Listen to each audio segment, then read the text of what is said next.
Mengutip dari BEI, secara historis pasar modal telah hadir jauh sebelum Indonesia merdeka. Pasar modal atau bursa efek telah hadir sejak zaman kolonial Belanda, tepatnya pada tahun 1912 di Batavia.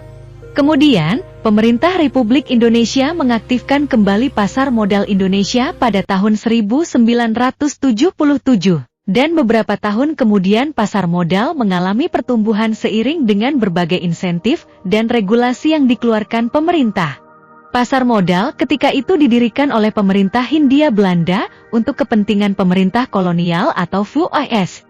Di Indonesia, konon pasar tradisional telah ada sejak zaman Kerajaan Kutai Kertanegara pada abad ke-5 Masehi. Pasar terbentuk karena adanya transaksi antara penjual dan pembeli, juga karena menyediakan barang atau jasa yang diperjualbelikan dan menimbulkan kesepakatan antara keduanya. Selain itu, pasar berdiri karena keinginan masyarakat untuk memperoleh barang kebutuhan hidup. Untuk menciptakan pasar untuk komoditas yang dibutuhkan, maka diperlukan sekelompok penjual potensial dan pembeli potensial.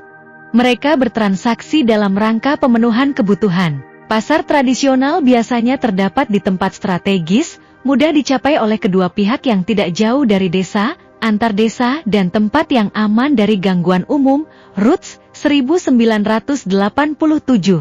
Dan pada akhirnya pasar tradisional berada pada bangunan kios, los, dan tanah terbuka. Namun pasar tradisional identik dengan infrastruktur yang sangat sederhana, yakni kotor, becek, dan semrawut dengan wajah para pedagang yang tampak kurang senyum.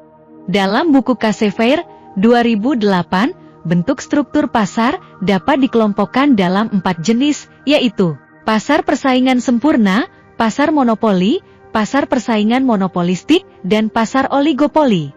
Pasar monopoli muncul karena pemusatan sumber daya ekonomi pada satu pelaku usaha atau penjual. Pemusatan tersebut memicu penguasaan sarana produksi dan pemasaran terhadap barang atau jasa jenis tertentu.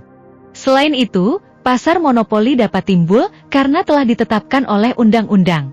Secara sederhana, pasar oligopoli adalah jenis pasar yang memiliki jumlah produsen dan konsumen yang tidak seimbang. Umumnya, jumlah produsen lebih sedikit dibandingkan konsumennya. Dalam arti lain, pasar oligopoli adalah kondisi pasar di mana komoditas dikuasai oleh beberapa perusahaan.